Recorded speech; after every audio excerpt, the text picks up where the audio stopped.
Muy buenas tardes, tengan todos ustedes. Sean de nuevamente bienvenidos a Kratos, Seminario Multidisciplinario de Estudios Políticos, que es una iniciativa del Colegio de Jalisco y que el día de hoy tenemos ya nuestra última sesión de este seminario permanente.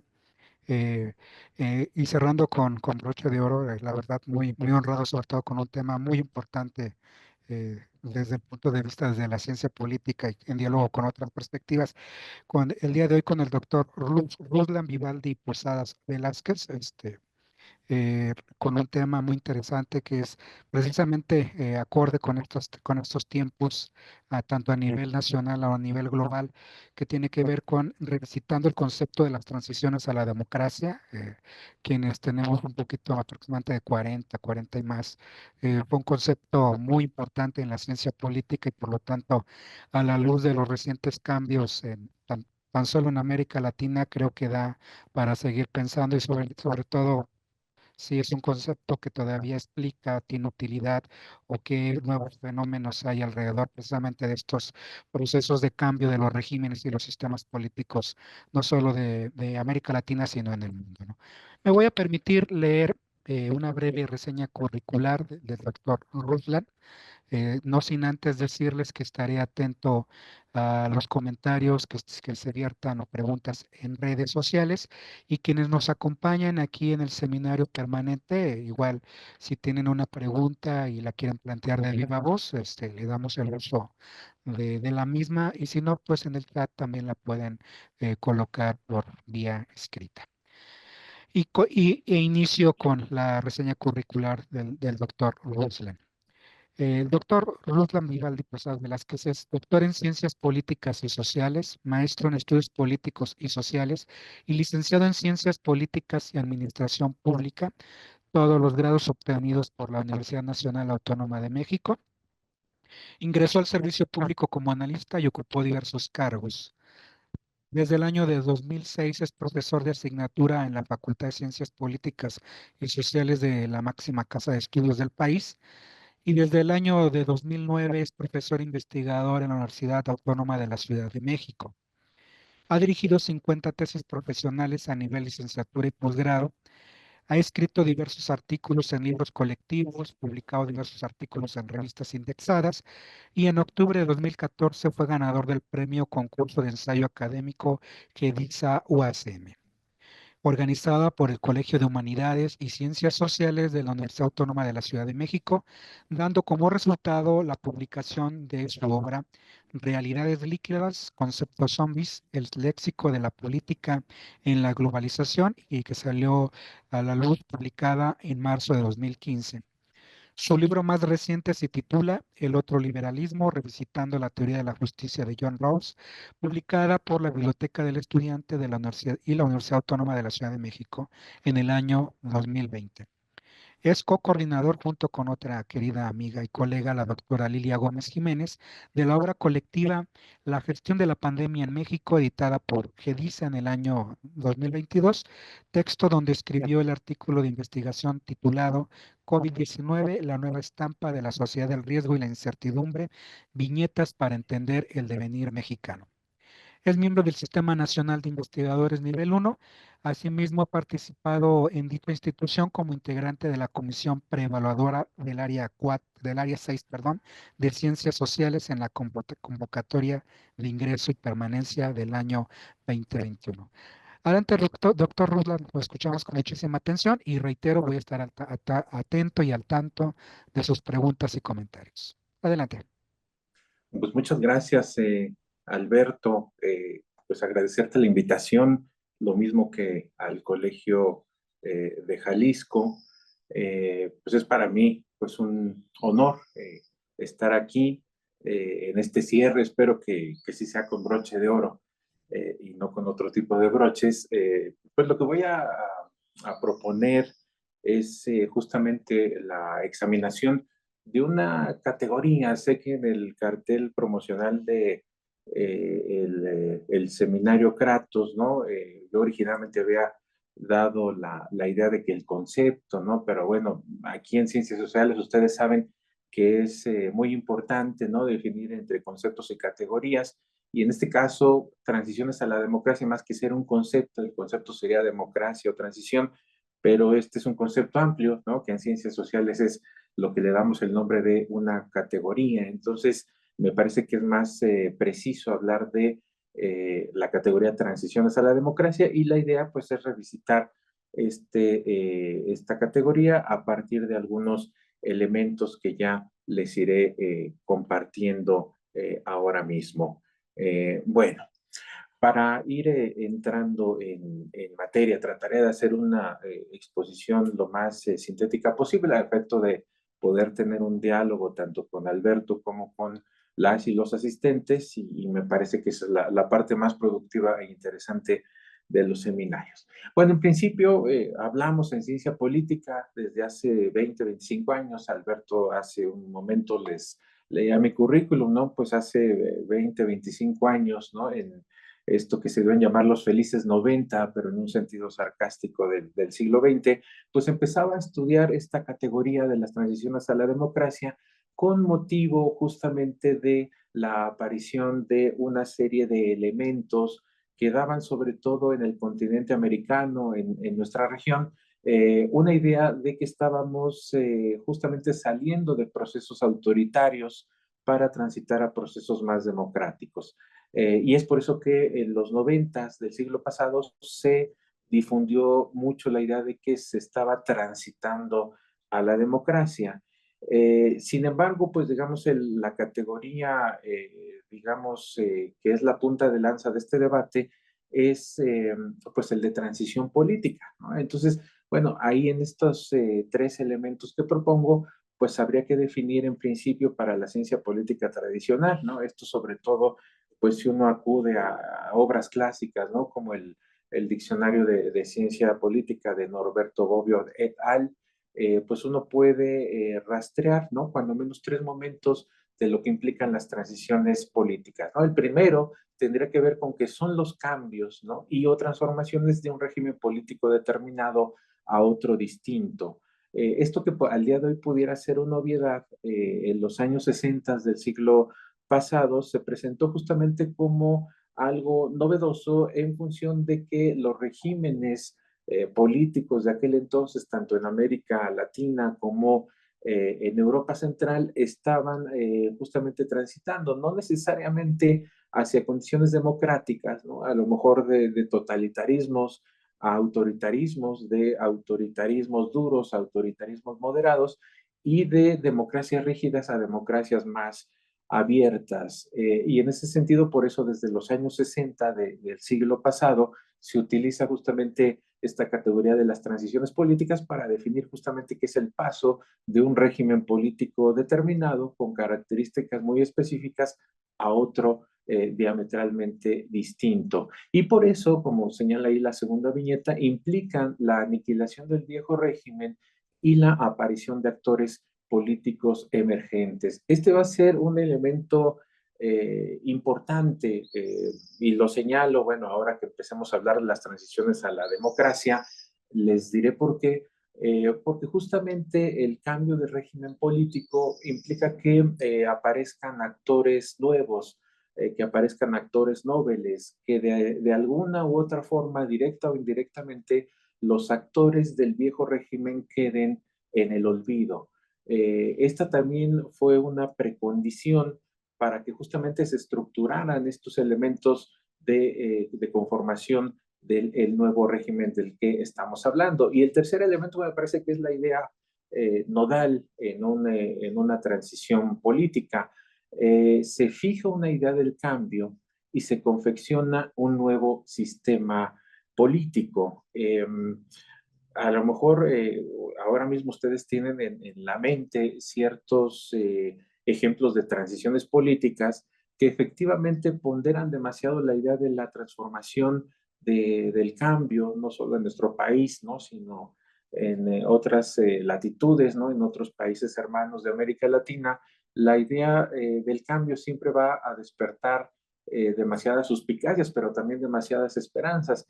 Y cuando hablamos de una transición política, justamente estamos hablando de que esta idea del cambio va a ser la que confeccione realmente un nuevo sistema político. Ahí habría distintos niveles, digamos, no es el caso de entrar en la materia en este seminario, pero bueno, seguramente ustedes tienen clara la idea, ¿no? De cuando hablamos de régimen político y sistema político, ¿no? Para los manuales, digamos, didácticos de ciencia política se convierten en sinónimos, pero el régimen político, ¿no? Para decirlo en pocas palabras, implicaría una serie, digamos, de actores, ¿no? Y de instituciones que conforman los elementos del quehacer político, y el sistema político representaría la manera en que esas reglas decididas por los actores predominantes pues se manifiestan en la vida pública. Bueno, pasamos entonces al elemento de, entonces, ¿qué son y qué implican las transiciones a la democracia?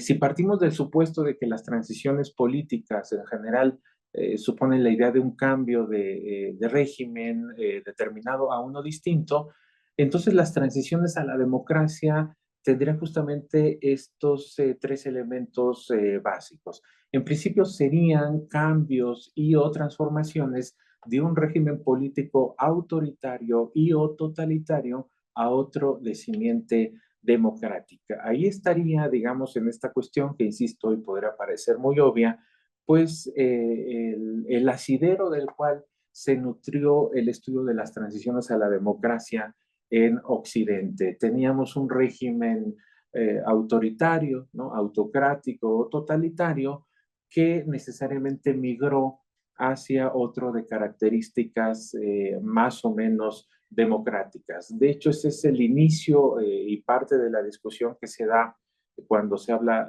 de este concepto, a lo mejor de manera teórica en los años 70 del siglo XX, ya digamos analizando con elementos y ejemplos prácticos en los años 80 del siglo XX, y domina prácticamente la literatura en la ciencia política occidental de los años 90 y la primera década de este siglo. Y entonces, bueno, ahí sí el segundo elemento cobra vital importancia. Por eso les pido que regresemos un poco a qué es una transición política y qué es una transición a la democracia. Este segundo elemento implicaría que la transición a la democracia es sobre todo o permite la aniquilación del viejo orden antidemocrático y la aparición de actores emergentes con compromiso libertario.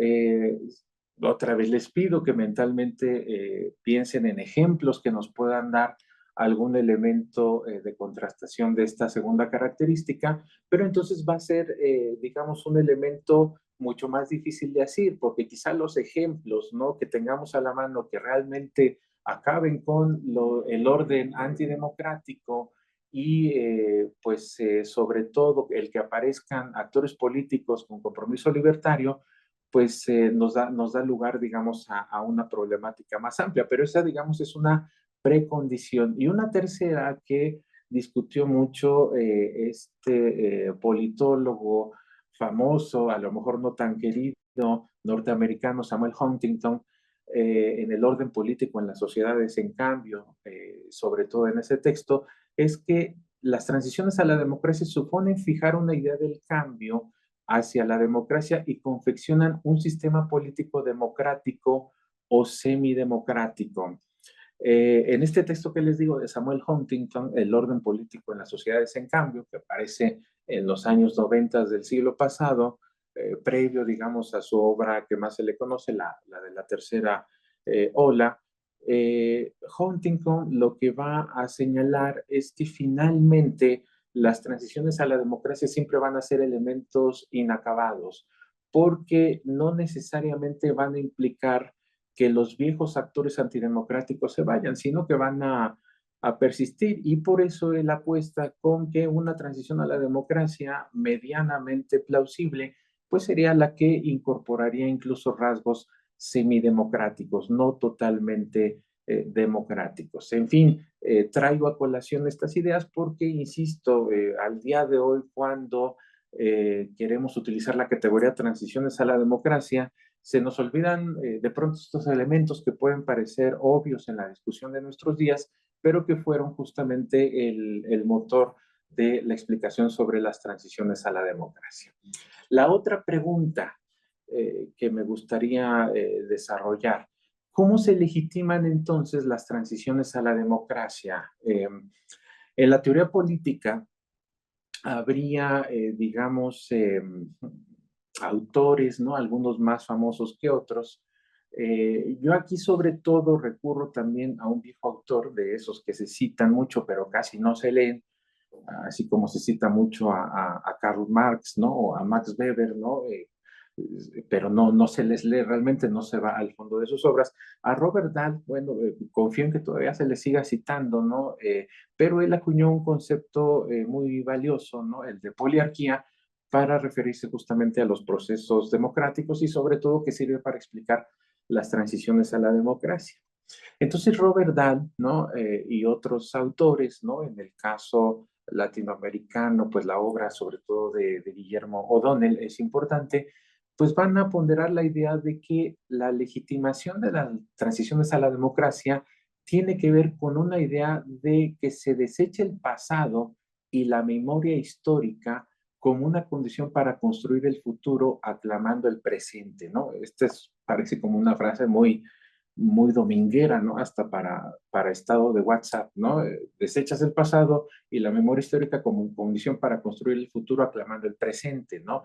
No se está hablando, ¿no? De una relación personal y amorosa, sino que efectivamente se pensaba que se tenía que borrar pues el antecedente histórico, ¿no? En este caso incluso hasta la memoria histórica. No quisiera yo entrar ahorita tanto en los ejemplos, pero pensemos que medianamente cuando en México se vive esto que se debe llamar transición a la democracia o transición política, ahora entraremos a ese gran debate que fue lo que ocurrió en México en el año 2000, pensemos que los gobiernos del PAN apostaron a esto, que no le salió bien y no lo pudieron hacer es otra cosa, ¿no? Es decir, también imaginemos el hecho, ¿no? De que el centenario, ¿no? De la revolución y el bicentenario de la independencia, pues les toca conducirlos a un gobierno distinto al que finalmente se le había pasado 70 años diciéndonos que esos eran los símbolos identitarios en México. Bueno, ese ejemplo, ¿no? Que podemos tener a la mente es el que mayormente podría implicar el hecho de una necesidad de desprenderse del presente e incluso la memoria histórica para construir una idea de futuro, pues aclamando el presente inmediato, ¿no? Si hay un amigo aquí que estudia psicología social, a lo mejor él nos lo puede reafirmar más en términos explicativos, pero esa es una condición que se veía como necesaria para empezar a legitimar las transiciones a la democracia. Un segundo elemento, ¿no? Este sí importantísimo para Dahl y que es el que prácticamente pues le da lugar a su obra, la poliarquía, participación y oposición, como subtítulo, es que las transiciones a la democracia permiten la participación electoral en condiciones de equidad en la competencia. Esto es una diferencia significativa con los regímenes autoritarios que finalmente pues le apuestan más bien a otra tesitura, es decir, a perpetuarse en el poder, a lo mejor a tener una apariencia de juego democrático, pero en el fondo es para legitimar al grupo en el poder durante mucho tiempo. En cambio, ¿no? Una transición a la democracia o el inicio de la misma implicaría que se celebraran elecciones periódicas con ciertas reglas claras y sobre todo condiciones de equidad en la competencia. Seguramente otra vez ustedes estarán pensando en un ejemplo que pasó hace algunos años en nuestro país. Y el tercero, ¿no? Pues justamente para Dahl, pues es que se constituían sociedades poliárquicas, ¿no? En este caso, el concepto poliarquía para Robert Dahl, pues es como su nombre lo indica, no muchos gobiernos, ¿no? Entonces se supone que aquí la idea de la democracia es que pues se conduzca en términos cuando menos teóricos en un sentido de horizontalidad, de negociación, donde no solamente un solo actor decide el destino de una nación, sino que es, pues, digamos, la negociación y el proceso de diálogo entre gobierno y oposición el que construye justamente esta arista de los muchos gobiernos. En fin, para no detenerme e ir un poco más rápido. La cuarta pregunta que planteo aquí sería, Entonces, ¿cómo se consolidan las transiciones a la democracia? También aquí, bueno, recurro a la literatura tradicional, la que heredaron Guillermo O'Donnell, Philip Schmiders y Lawrence Whitehead, en estos 4 volúmenes que antes eran muy consultados por los politólogos latinoamericanos en formación que estudiábamos en los felices noventas del siglo pasado, y que pues dieron lugar a esta obra monumental de 4 volúmenes, Transiciones desde un gobierno autoritario, y que analizaba los procesos de cambio político hacia condiciones democráticas en distintas regiones del planeta, marcadamente en Europa Central y en América Latina, pero especialmente el volumen 4, ¿no? Que tenía de subtítulo Conclusiones tentativas hacia las democracias inciertas. Ahí sobre todo son Guillermo O'Donnell y Philip Schmider quienes van a plantear cómo se van a consolidar las transiciones a la democracia. Entonces para ellos hay 3 etapas de consolidación. El primero tendría que ver con todo lo que hemos hablado, ¿no? Con la teoría de la poliarquía de Dahl, en el sentido de que hay una liberalización política. Aquí, bueno, lo pongo textual, ¿no? Que implica redefinir y ampliar los derechos políticos de la ciudadanía. Pensemos en casos como el nuestro, ¿no? Los movimientos estudiantiles, obreros magisteriales, médicos, telefonistas de ferrocarrileros, lo que demandaban en los años, entre los años 50 y 60 del siglo pasado al PRI histórico, al PRI hegemónico de ese entonces, pues era que hubiera una efectiva libertad de expresión, una efectiva libertad de asociación, de prensa, de reunión de opinión, de una auténtica democracia en el sentido electoral. Y entonces, digamos, esos eran elementos que tienen que ver con lo que O'Donnell y Schmider señalan como cuando se cumplen esas condiciones, tenemos un proceso de liberalización política. No es que vengan todas las libertades políticas en conjunto, pero cuando menos el hecho de ir consiguiendo una tras otra implica que el régimen se liberaliza. Eso con el objetivo de que en un segundo momento, según estos autores clásicos, entremos a un proceso de democratización.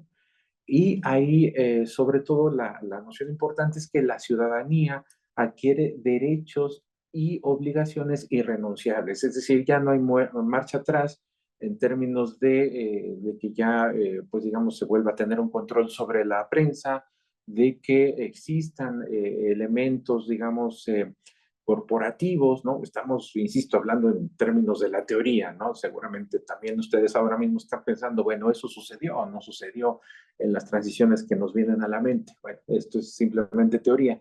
Entonces, cuando se está en este proceso de democratización, entonces, pues ya los derechos se garantizan constitucionalmente, ya incluso se crean instituciones que defienden ex profeso esos derechos y, en fin, pues vamos a decirlo así, se ponen los cimientos de un piso democrático que da más certidumbre a los ciudadanos, ¿no? Y un tercer elemento, que bueno, esto lo proponían O'Donnell y Schmitter, simplemente me parece como un elemento ideal, era el proceso de socialización que implicaba la consolidación de la democracia en términos políticos y sociales. Es decir, una vez que se habían conseguido afianzar los derechos políticos, entonces entrábamos en la discusión de qué sigue después de que se celebran elecciones libres, ¿no? Cómo se controlan los gobiernos, cómo se evitan las autarquías, cómo se evitan las regresiones, los retrocesos autoritarios, ¿no? Entonces, bueno, cuando ya eso en la teoría, según O'Donnell y Schmider, pasaba, es que entonces ya hablábamos de la finiquitación de las transiciones a la democracia, de su consolidación. Una quinta pregunta, ¿no? Que esa me parece más importante porque en ocasiones pasó de largo, ¿no? Otra vez hablo de quienes estudiábamos en los años 90, ¿no? Pues digamos teníamos interés en este tema, pasábamos de largo esta situación, entonces creíamos que los cambios constitucionales, que la llamada apertura democrática, que eso que se dio en llamar la gobernabilidad democrática bastaba para decir estamos ya en transición a la democracia. Pero algo que se pasaba de vista es justamente eso, quiénes eran los conductores reales de las transiciones a la democracia. Entonces, bueno, ahí yo pongo dos elementos, ¿no? Para la discusión. En principio, las transiciones a la democracia debieran ser caracterizadas como el resultado de la negociación de unos pocos, y aquí por esos pocos actores entendemos líderes político-partidarios del viejo régimen y los liderazgos emergentes, para generar condiciones de estabilidad política. Entonces, digamos, esto iba en contraste con lo primero que señalábamos al inicio de la plática, ¿no? O sea, se pensaba que los actores del viejo régimen pues se iban, ¿no? Pero realmente en la práctica lo que vimos es que siguieron muy presentes. Eh, Quizá un ejemplo arquetípico, ¿no? Que pudiéramos señalar, pues es la transición, la llamada transición española, ¿no? A la democracia después de la muerte del dictador Franco, ¿no? Prácticamente son los actores del viejo régimen que en aras de legitimarse, ¿no? No ser encarcelados, ¿no? Y seguir preservando la corona española, pues negocian con los jóvenes libertarios de la época, ¿no? Con los herederos del republicanismo. Y entonces, pues en esto de los pactos de la Moncloa, que de pronto también se idealiza mucho, pues tiene que ver con eso, con la negociación entre actores del viejo régimen y los emergentes, ¿no? Donde obviamente, si uno revisa con cuidado la transición española, pues tuvieron más peso los actores del viejo régimen. Y un segundo momento, ¿no?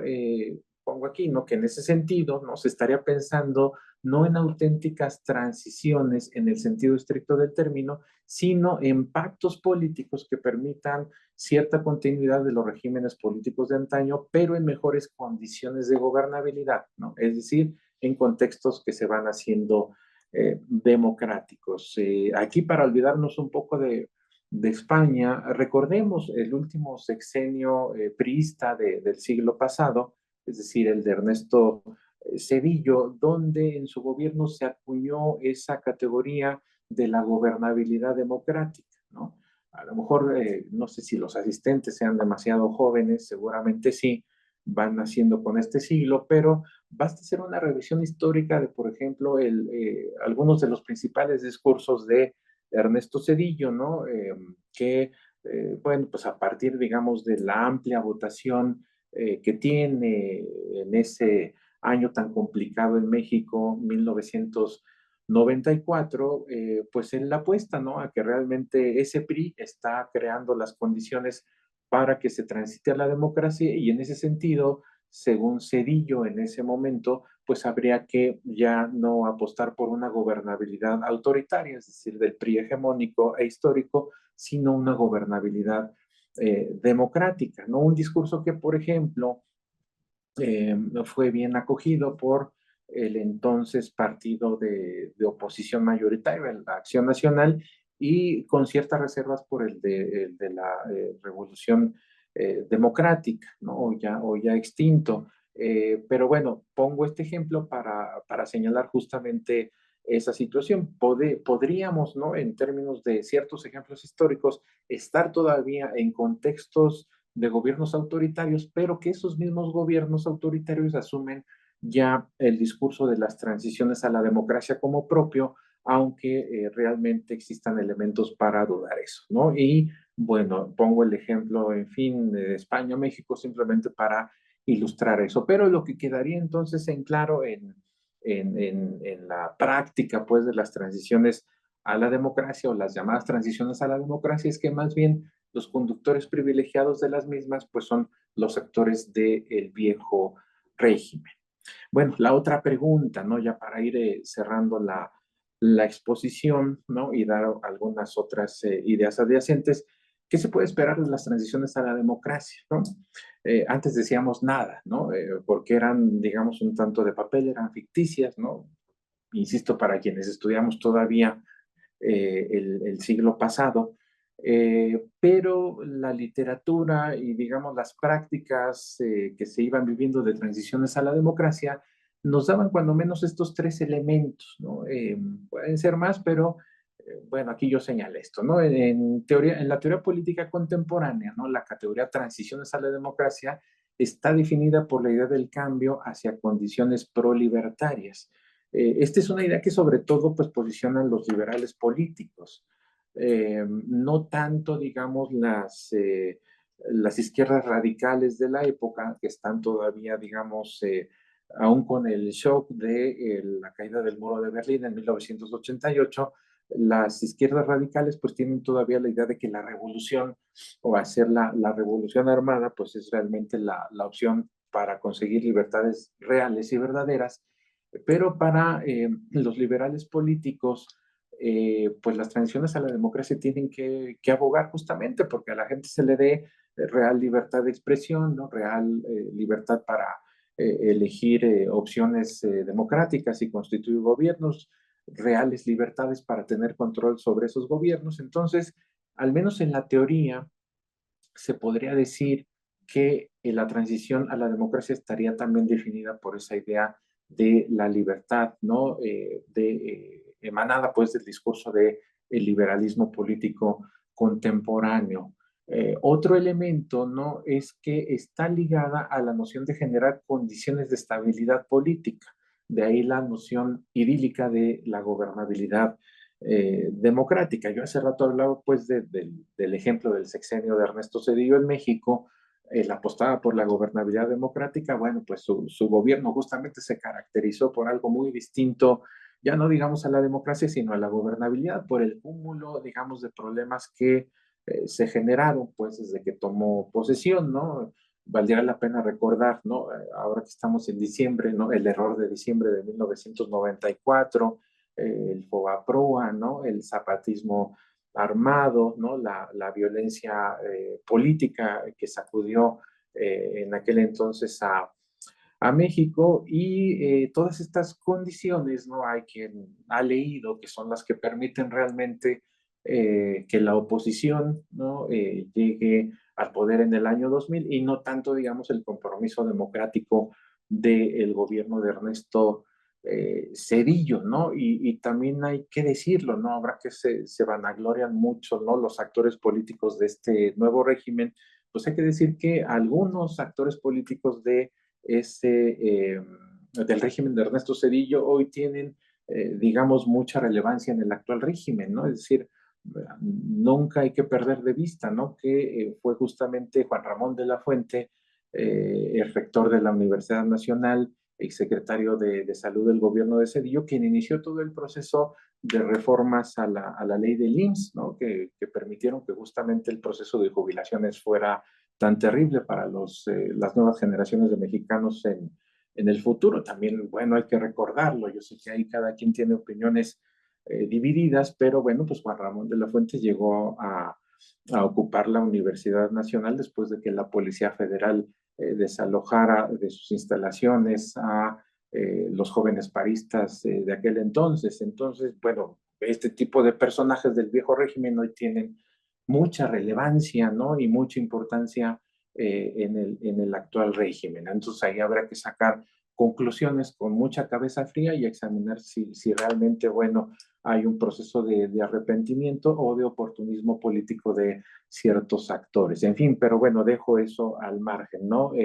Simplemente lo pongo como elemento de análisis. Y un tercer elemento, ¿no? Es que la realidad es que en las transiciones a la democracia, los actores invisibles, ¿no? O visibles del viejo régimen son el pilar sobre el que se asienta la idea del cambio. En cambio, los actores visibles emergentes representan solo la imagen del régimen pretendidamente democrático, ¿no? Y esto, digamos, es en términos más publicitarios, ¿no? Quienes sepan de marketing político sabrán de lo que hablo.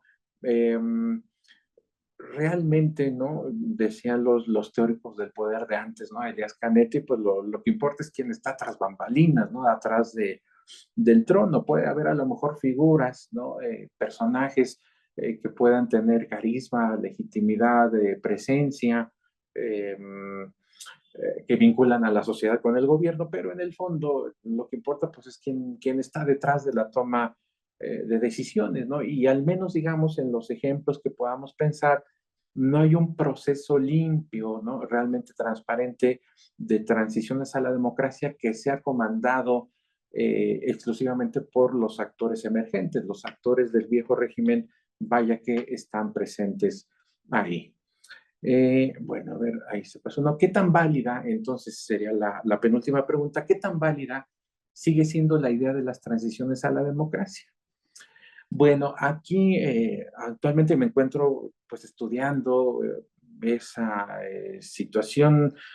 Alberto hace rato gentilmente en la presentación decía, bueno, yo he escrito un libro que se llama Realidades líquidas, conceptos zombies, el léxico de la política en la globalización. Y entonces, bueno, desde hace algunos años estoy trabajando sobre qué tanto las categorías políticas o los conceptos políticos siguen siendo válidos para explicar el presente, si tomamos en cuenta que fueron diseñados para explicar sobre todo la realidad del siglo pasado, ¿no? Entonces, justamente esta categoría de transiciones a la democracia, para mí realmente pues se enmarcaría justamente en esas categorías zombies, como las definió en su momento el sociólogo de origen alemán Ulrich Beck. Entonces, bueno, en función de eso, hay un rastreo, ¿no? Esto sería más como elementos para empezar a diseñar, ¿no? Una propuesta de teoría política que explique el devenir social del siglo XXI. Entonces, bueno, ahí yo lo que señalo es que en la teoría política y la teoría social han sido examinados tres momentos cumbre de la historia de la humanidad. Los procesos de evolución, ¿no? Lo que tiene que ver con la propia historia de nuestra especie, los procesos revolucionarios, ¿no? Que tienen que ver con las transformaciones políticas y sociales de distintos momentos de la historia, pero también los procesos de transformación. Bueno, incluso el actual régimen en México se cuelga, digamos, de ese concepto para posicionar la idea que es un gobierno distinto, que está transformando, que está haciendo las cosas de manera distinta como se venían haciendo en México, ¿no? Entonces podríamos señalar, ¿no? Que en la teoría política y la teoría social son estos tres momentos, evolución, revolución y transformación, los que definen prácticamente el asidero de las teorías y los conceptos y la práctica de los actores políticos, ¿no?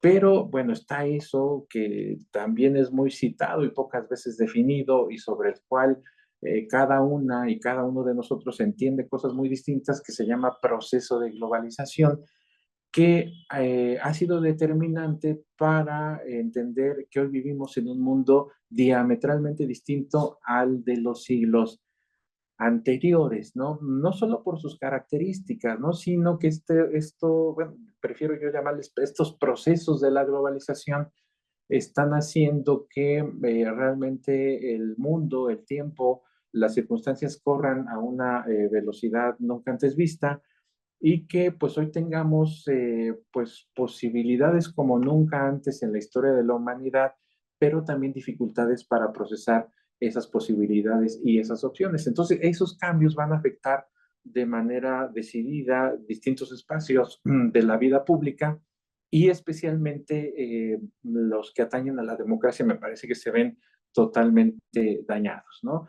Entonces, bueno, ahí yo por eso señalo en el tercer punto que habrá que señalar que la idea de las transiciones a la democracia es una categoría zombie, la seguimos utilizando simplemente porque no tenemos otra con la cual explicar los procesos políticos, sociales y electorales de nuestros días, ¿no? De hecho, así son, decía Ulrich Beck, ¿no? Cuando acuñó esta noción de las categorías zombies, así son los zombies, ¿no? Medio vivos y medio muertos, pero realmente a los zombies, más allá de la disciplina que estudiemos, nos queda muy claro, ¿no? Que son sobre todo seres más muertos que vivos.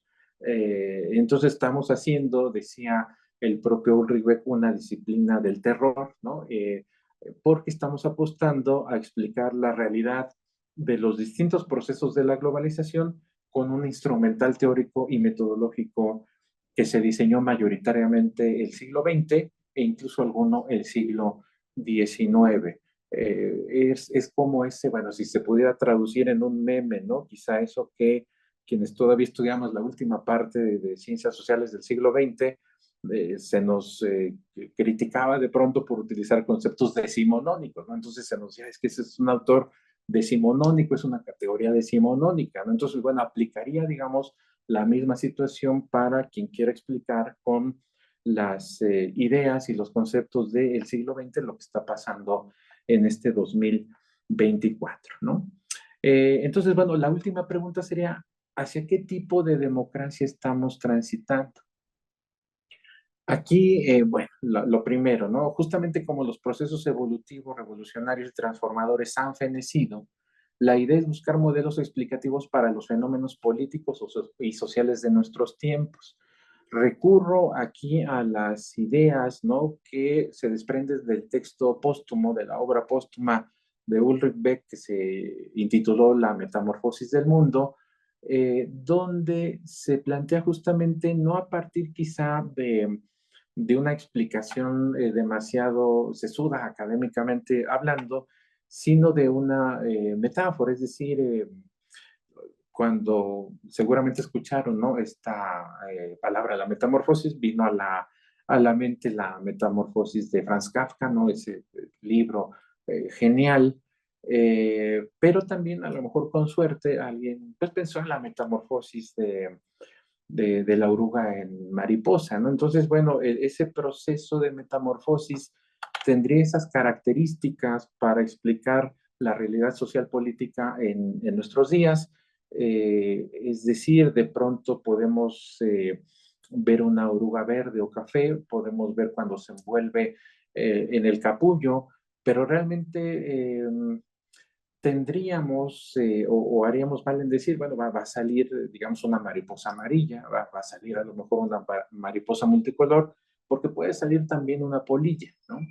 Entonces, justamente este proceso de metamorfosis, explicaba Ulrich Beck, pues es el que define nuestros tiempos y me parece que eso también puede generar algún elemento de discusión para entender cómo se presentan hoy los procesos democráticos, lo que se pueden llamar transiciones a la democracia, necesariamente tendrán que tener otro talante muy distinto al que estuvimos acostumbrados a pensar en la teoría política de hace apenas 25 o 30 años. Y por eso, ¿no? Me parece que esa es una de las explicaciones. Acuérdense que enunciar un problema no significa que uno esté de acuerdo con ese problema, pero aquí yo lo que quiero decir, ¿no? Cuando, por ejemplo, los actores políticos o los defensores desde la academia del actual régimen político en México dicen, pues es que realmente esto es democracia, ¿no? Porque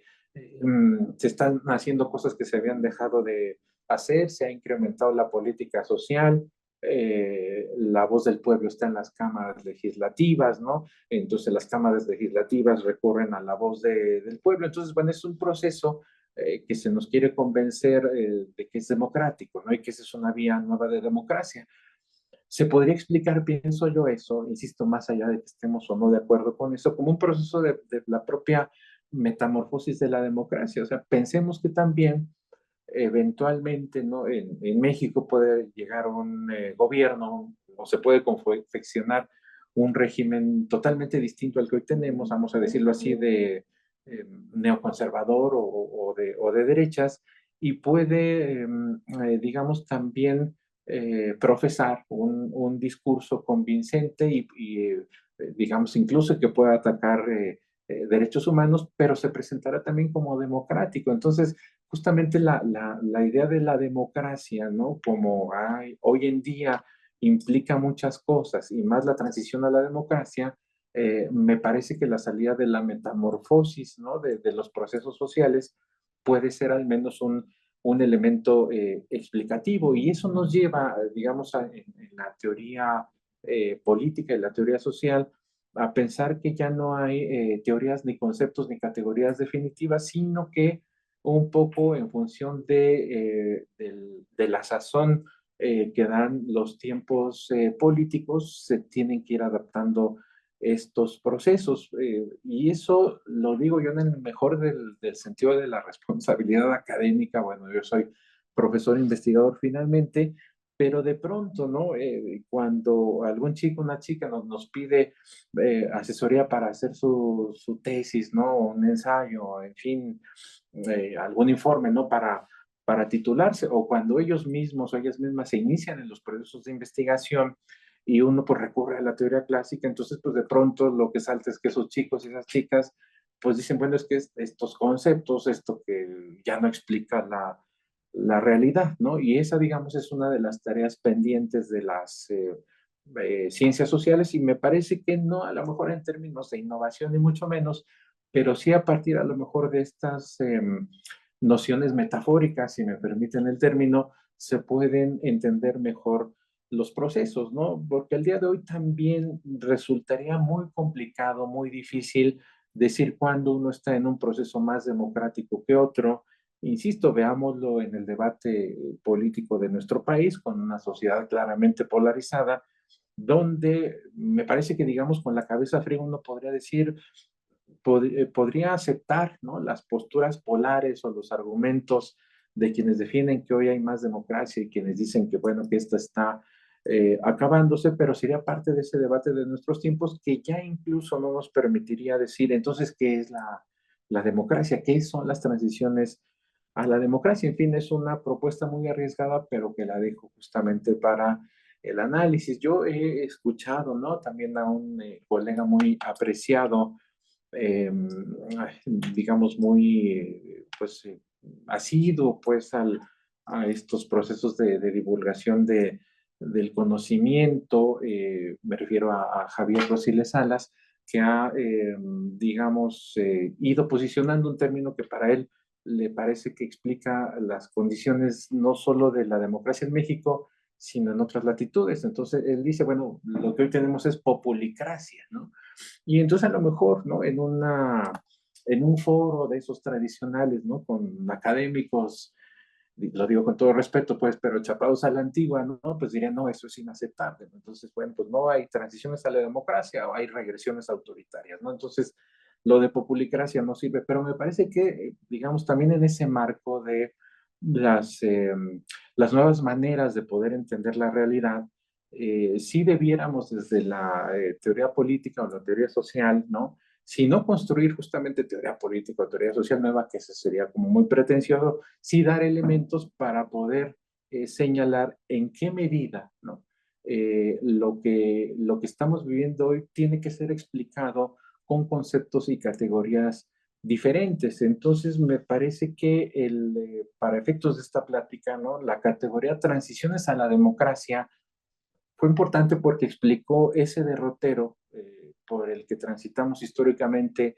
en las regiones del occidente del planeta desde los años 80, la etapa cumbre de los años 90 y los primeros 10 años de este siglo, pero lo que pasa, digamos, de 3 lustros a la fecha ya es algo muy distinto y tiene que ser explicado de otra manera. Entonces, por eso, no sé si también haga falta un Norberto Bobbio de nuestros días que escriba un nuevo El futuro de la democracia, el futuro de las transiciones a la democracia o el futuro en general de las relaciones políticas, porque estamos justamente en un atolladero que si fuera, digamos, un problema de la academia, de quienes a lo mejor somos muy pocos, no muy pocas las que pues nos interesan estos temas, pero si fuera un problema, digamos, de academia, de investigación, que se queda en una discusión de un profesor, una profesora con sus alumnas y alumnas, no habría problema, pero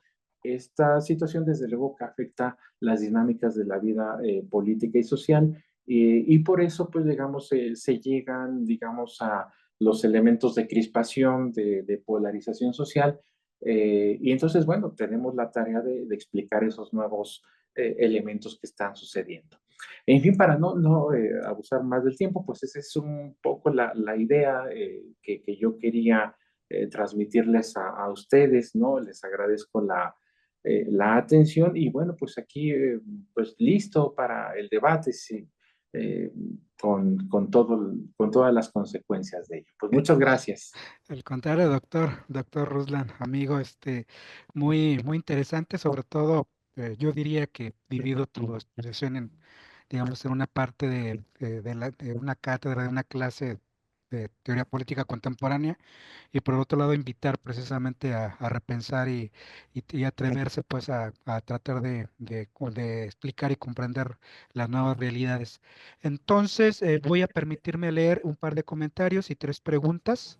Yo en lo particular, por la forma en que yo trabajo, me llama mucho la atención estas temáticas de régimen, transiciones, cambios y todas estas propuestas. Entonces, si me da oportunidad, te voy a plantear un par de preguntas o comentarios que me dejas pensando, ¿no? Y quisiera saber tu punto de vista, pero antes, Dulce Becerril, te mando a saludar, un saludo para ti, el doctor Javier Rosiles, precisamente a quien acabas de citar, de comentar sobre él, eh, te manda un saludo afectuoso y voy a leer las preguntas, comentarios. Primer pregunta, Víctor Hugo Serrano. ¿En qué grado los actores políticos, como es la ciudadanía multicultural, puede incidir en la cosa pública, considerando que el escenario es un ambiente de humanismo mexicano?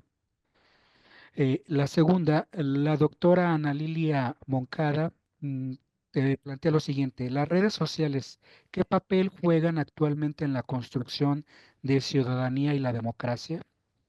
Y finalmente, Dulce, que te había mandado calurosos saludos, te plantea la siguiente pregunta. ¿Qué características tendría que desarrollar el sistema político de nuestro país para no solo realizar una transición política, sino democrática? Y estamos abiertos también quienes están aquí en el seminario. Si tienen una pregunta, con muchísimo gusto les damos el uso de la voz.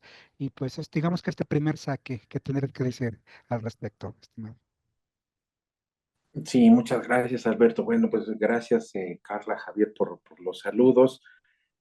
Qué bueno que están aquí en esta escucha. Agradezco, ¿no? Eso, porque de pronto también el desvincularse de las actividades propias, ¿no? Y estar a la escucha atenta de un seminario, pues no es fácil, ¿no? Entonces, bueno, agradecimiento a quienes están siguiéndonos en vivo y a quienes seguramente después no, nos verán ya de manera diferida. Bueno, son preguntas muy interesantes que tocan justamente elementos adyacentes a lo que planteo. Quisiera comenzar por el hecho de esto que también plantea Víctor Hugo Serrano, un apreciado colega de la Universidad Autónoma de la Ciudad de México. Eh, bueno, él es especialista en todos estos temas de lo que me pregunta, entonces, bueno, trataré de dar una respuesta más o menos decente y aproximativa a lo que él sabe y mucho.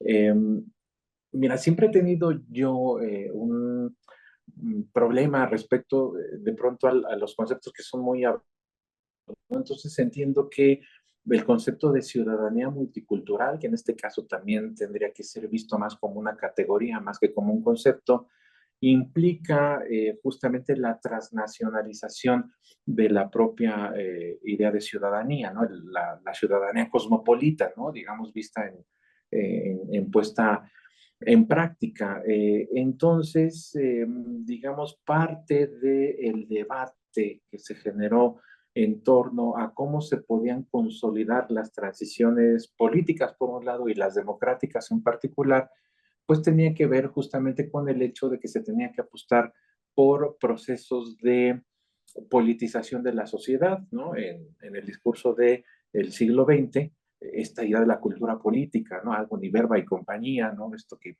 bueno, otra vez ha sido retomado como elemento de estudio, pero también en el debate de este siglo se propuso la importancia de la ciudadanía multicultural como ese elemento que realmente fortificaba la propia idea de una ciudadanía que estaba atada a las fronteras nacionales. Entonces, bueno, pues propone, digamos, al menos en un punto, la ciudadanía multicultural llevar el debate democrático allende las fronteras nacionales. Y eso me parece por sí mismo importante, aunque no sé si, digamos, también en algún momento esto pueda tornarse un elemento idílico, ¿no?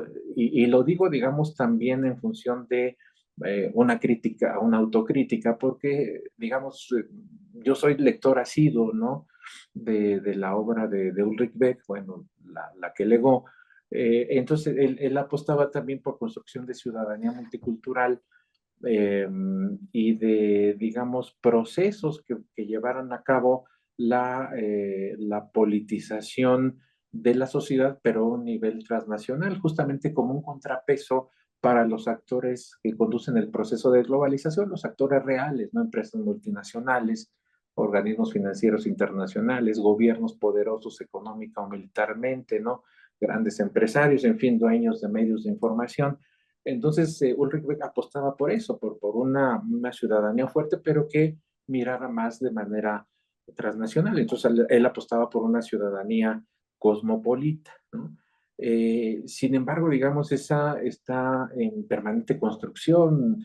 Hay una serie de intentos, ¿no? En los últimos años para construir ese tipo de ciudadanía, pero han sido en vano, hay que decirlo con toda claridad. Están ahorita más en la teoría y bueno, un poco en términos de la desesperanza, yo no sé si se quedan en la teoría ante condiciones tan como están nuestros días, y aquí lo uno con la pregunta de la doctora, en función de las redes sociales y el poder, me iría más en función de no solamente de las redes sociales, sino que implica lo que implican las tecnologías de la información y la comunicación que tenemos al día de hoy disponibles.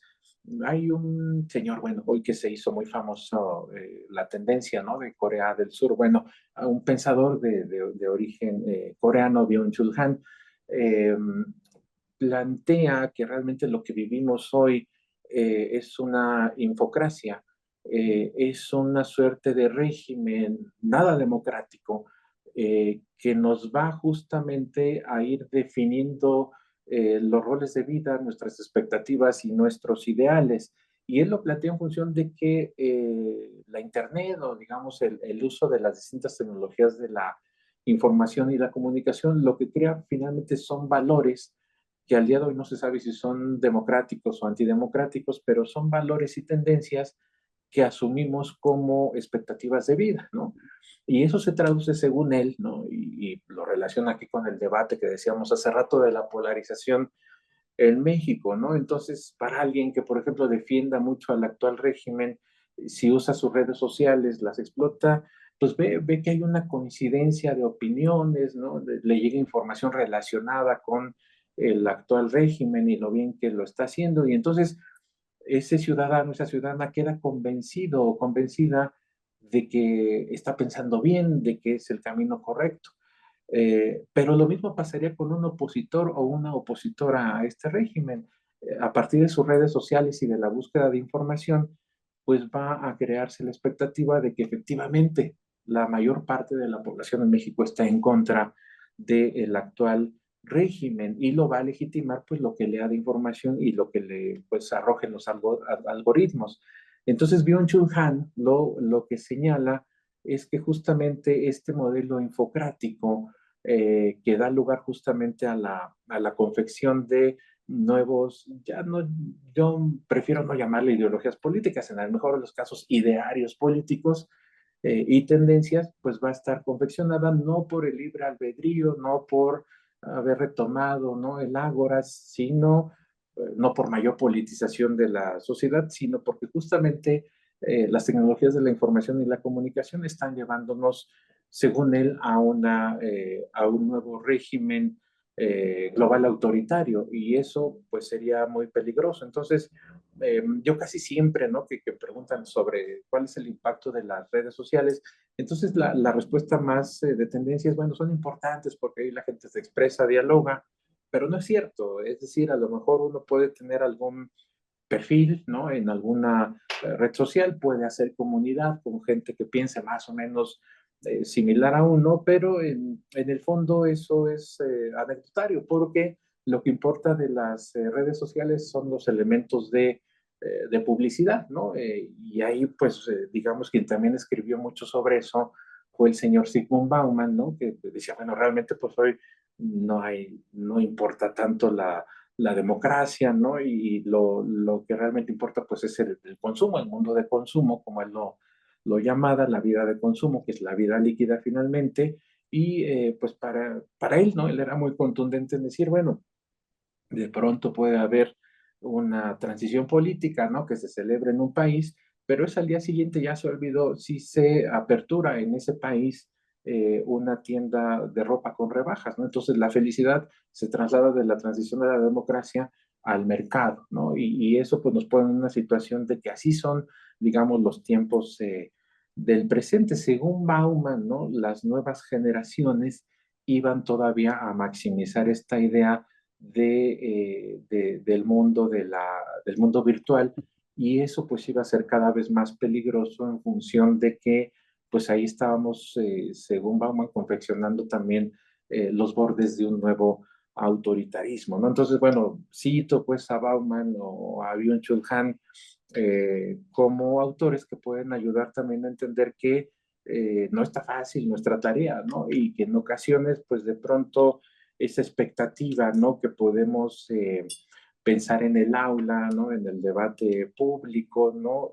Realmente se desvanece ante la fuerza del mundo de la virtualidad, ¿no? Y es un poco el desafío que tenemos en nuestros tiempos, ¿no? ¿Cómo le hacemos, ¿no? Sobre todo pensando en la Academia de Ciencias Sociales y Políticas para poder, en todo caso, no generar la expectativa de que ese es el mundo auténtico y verdadero, ¿no? Aunque obviamente algún comunicólogo dirá, ¿no? O eh, alguien que sepa de marketing político dirá, pero pues esa es la vía, ¿no? Pero digamos, es la vía para justamente pues ponderar, ¿no? Candidaturas políticas, ¿no? Para posicionar partidos, movimientos, pero no necesariamente es una vía para crear libertad, ¿no? Ni para crear condiciones que faciliten la cultura política democrática, si es que todavía existe. En fin, bueno, no sé, me extendí demasiado en estas respuestas, pero bueno, espero haber contestado algo de lo que gentilmente preguntaron nuestros escuchas y nuestras escuchas. Perfecto. No, sí, lo importante aquí es generar el diálogo y que queden más inquietudes para seguir pensando y trabajando, estimado Ruslan. Me voy a permitir, bueno, invitarlos de nuevo si tienen preguntas y comentarios en redes, estoy al tanto para darles lectura, pero digo, por la temática a mí en lo particular me llama mucho la atención, pues obviamente hay parte de vida e intereses en común y iniciaría con un comentario, luego con un par de preguntas que me gustaría escuchar tu opinión, estimado Ruslan. Por ejemplo, el comentario es bienvenida siempre la invitación de, por ejemplo, de seguir pensando en categorías que nos ayuden a tratar de explicar y comprender los nuevos fenómenos. Me queda la idea de, obviamente, y obviamente ya me va quedando muy claro del concepto de transformación, que es precisamente un concepto más biológico, más con respecto pues a este concepto de transición que es más de las cuestiones físicas, ¿no? De que a veces en ciencias sociales utilizamos metáforas o modelos de otras disciplinas, de otras ciencias, ¿no? Entonces, eso no me genera ningún problema y es bienvenida siempre al debate, pero también porque nosotros que somos más o menos contemporáneos, los jóvenes a veces olvidan que vivimos de otro contexto, en una transición, donde ahorita la globalización nos permite interpelar, por decirlo así, a los centros de generación del conocimiento que en su momento llegaban y de ahí nos nutríamos. Uno de esos tiene que ver precisamente el concepto de transición, era de alguna forma para nosotros un referente obligado porque implicaba algo y explicaba algo. Y entonces, aquí ya voy con esto, porque ahorita el debate es muy rico, porque así como hablas de transformación de las democracias, o la literatura habla de autocracias, autorismos competitivos, electorales, democracias de fachadas, defectuosas, citabas a nuestro buen amigo Javier Rosiles con su concepto que puede generar, siempre hay que estar abiertos, pero también lo interesante en esto ya ves que es el rigor metodológico y conceptual. Yo en broma le decía, bueno, pues yo también voy a proponer mi concepto de plebicracia, en broma le decía entonces, para seguir ahondando en el debate. Y esto es lo que yo me gusta de tu intervención. Pero aquí sí me gustaría escuchar ahorita tu pregunta, digo, tu comentario, tu respuesta. Por ejemplo, bueno, yo a veces también recurro a la historia de larga duración, más de 200 años de nuestra historia moderna. Y entonces, bajo esta idea, en esta fase sociohistórica, que podríamos decir la transición, podemos calificarla ya ahora de transición fallida, es decir, es un suspiro en la historia moderna y forma parte pues de este debate, ¿no? Siempre con expectativas del futuro, ¿no? Pues estamos discutiendo, ¿no? Si es democracia o no es democracia, pero ya forma parte y eso tiene que ver precisamente con lo que nos acabas de exponer. Yo hasta cierto punto, con el concepto de transición, pues, no entrar en Honduras pues las críticas que era lineal, que era causal, viene de experiencias del Cono Sur, pero en México nunca en 200 años no éramos una democracia. Entonces, si recuerdas en su momento, el debate era qué tipo de transición teníamos en México, que era, no tanto que se precisó que era transición votada. Y entonces ya de alguna forma, más de algunos de otros colegas o referentes discutían, bueno, mencionaste precisamente dentro de la política comparada de experiencias, siempre tenemos también como uno de los referentes las transiciones pactadas y era la española, sobre todo por los pactos, el pacto de la Moncloa, ¿no? Y entonces, en esta idea, si la transición podemos decirla y ahora sí que es una transición fallida, no llegó la llamada consolidación. Y entonces, pero creo que podemos decir que hay como dos grandes problemas que tuvo la transición mexicana a la luz de estos debates presentes y lo mencionaste al principio, y creo que también olvidamos ahí algo, una cuestión muy importante y elemental.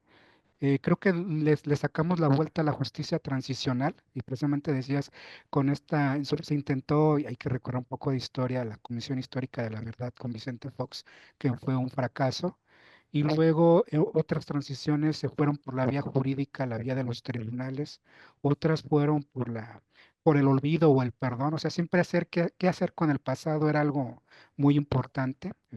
Yo no sé si esta transición o este cambio de régimen me queda claro que tiene otra idea, ¿no? O sea, y no quisiera yo entrar en una discusión más de tipo político, sino más bien de tipo analítico. Eso por un lado. Y por el otro, que precisamente pues nos la llevamos, yo a veces lo digo de manera coloquial, pateando el bote, y quedaban muchas asignaturas, y pues nunca llegaba a lo que ambicionábamos, y ahí a veces vienen un tanto mis críticas y cuestionamientos al gremio politológico de reducir estas temáticas a las cuestiones electorales, pero nunca le entramos al debate de la reforma del Estado, ¿no?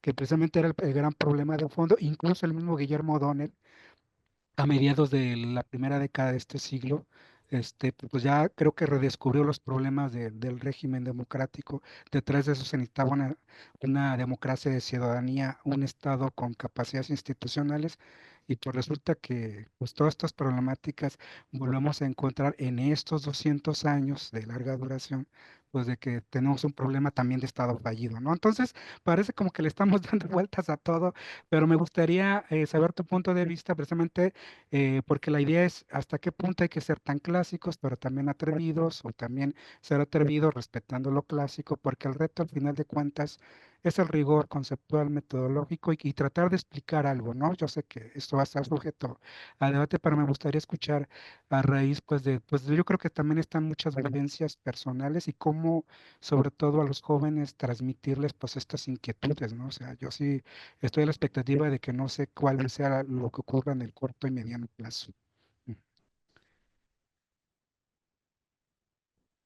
¿no? Ok.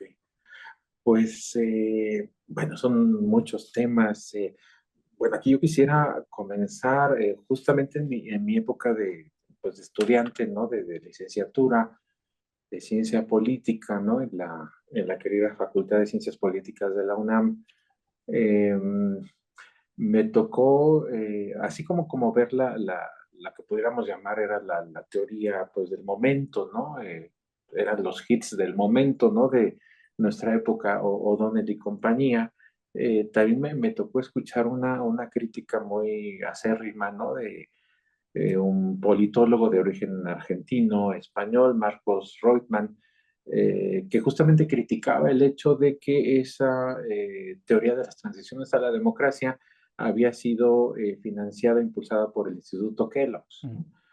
Entonces, el Kellogg Institute, ¿no? Pues en fin, ¿no? En tono de sorna, ¿no? Él planteaba el hecho de que, bueno, pues gracias a los cereales, ¿no? Teníamos una explicación de por qué en ciertas latitudes se transitaba la democracia y en otras no, ¿no? Pero bueno, me parece que más allá, pues, de lo ácido de la crítica, es decir, es un poco el acento que se quería poner en el patrocinio, ¿no? Es decir, qué tan válida o qué tan auténtica o qué tan, digamos, explicativa, ¿no? Podría realmente llegar a ser la idea de las transiciones a la democracia que legó Guillermo O'Donnell, ¿no? Yo sé que aquí crea mucha ámpula, ¿no? Porque de pronto en el gremio latinoamericano tenemos poca tolerancia a la crítica a los autores clásicos, ¿no? Más si son de la región y más si son con los que crecimos en el estudio. Pero yo coincido con esta parte que planteas, ¿no? Es decir, ellos también lo veían como desde un modelo muy idílico, ¿no? Y yo no sé si, por ejemplo, para explicar lo que pasó en México, pues nos quedaría más a la mano, ¿no? Con todo y quién fue, ¿no? La teoría de Samuel Huntington, ¿no? O la idea de la poliarquía, que serían más cercanas a una realidad que yo expresaba hace rato, ¿no? O sea, como incluso en su última etapa, el régimen priista, ¿no? Antes de perder el poder, ¿no? En el año 2000, pues se asumía ya como un gobierno de transición a la democracia, ¿no? Cuando prevalecían, pues digamos, las prácticas que se habían conformado durante su larga existencia, pero bueno, pues eso es en el plano del discurso, ¿no? Y ya digamos en términos de una explicación más clara, en alguna ocasión, bueno, parte de los buenos maestros, ¿no? Que tuve en la Facultad de Ciencias Políticas y Sociales de la UNAM, ¿no? Pues nos orillaban a pensar, bueno, es que vean ustedes si realmente esas interpretaciones sobre la transición a la democracia, sobre la gobernabilidad democrática son válidas para explicar lo que está ocurriendo en México, ¿no? Y entonces, bueno, pues ahí uno tenía que utilizar imaginación sociológica, no, imaginación politológica para desecharlas inmediatamente. Es decir, eran el referente teórico, pero que necesariamente si uno hacía el estudio de un caso, ¿no? O de su propio país, pues tenía que ser crítico con esa teoría. Entonces, en ese sentido, bueno, es con lo que yo quizá me quedé mucho, pues, en mis tiempos de estudiante de licenciatura en ciencia política y bueno, lo he ido pues trabajando más ya al grado. Mira, yo sé que también es una propuesta muy arriesgada el hecho de entonces desecha todo el instrumental teórico y construye uno nuevo. Bueno, eso tiene procesos históricos, ¿no? Es decir, en cuánto tiempo, ¿no? Podríamos decir, se consolidó la explicación liberal de la historia, ¿no? La explicación marxista de la historia, el propio positivismo. Entonces, son procesos de larga data, pero sí se puede, digamos, ir cuando menos, ¿no? En estos tiempos que las cosas cambian, parece que es lo que estamos de acuerdo todos y todas. En estos tiempos las cosas cambian de manera muy vertiginosa y lo que creíamos procesos que se consolidan realmente al cabo de los años ya tenemos unos procesos distintos y entonces la explicación debe ser novedosa, ¿no? Es un poco la apuesta y entonces a mí por eso me parecía muy atinado el hecho, ¿no? Con todo ese elemento de crítica que puede tener propuestas así, ¿no? De conceptos, ¿no? Como las del propio Javier Rosiles, ¿no? Porque a lo mejor eso puede explicar el momento mexicano del actual régimen y quizá en 6 años ya ese concepto no, entonces tendrá que crearse otro. Entonces, bueno, esta metáfora de la metamorfosis, ¿no? En la ciencia política, en las ciencias sociales, en los procesos democráticos, en los procesos transicionales, también tenemos que verla desde ese punto de vista, ¿no? Y algo que quizá pues pueda costar mucho trabajo, ¿no? Y pueda ser objeto de mucho debate, pues es que finalmente todo el instrumental teórico, ¿no? Sobre todo en ciencias políticas y sociales, pues es del siglo XX, ¿no? Es decir, bueno, pues sí, eh, podemos seguir nominalmente utilizando la definición de Estado de Max Weber, ¿no? Como el monopolio de la violencia, ¿no?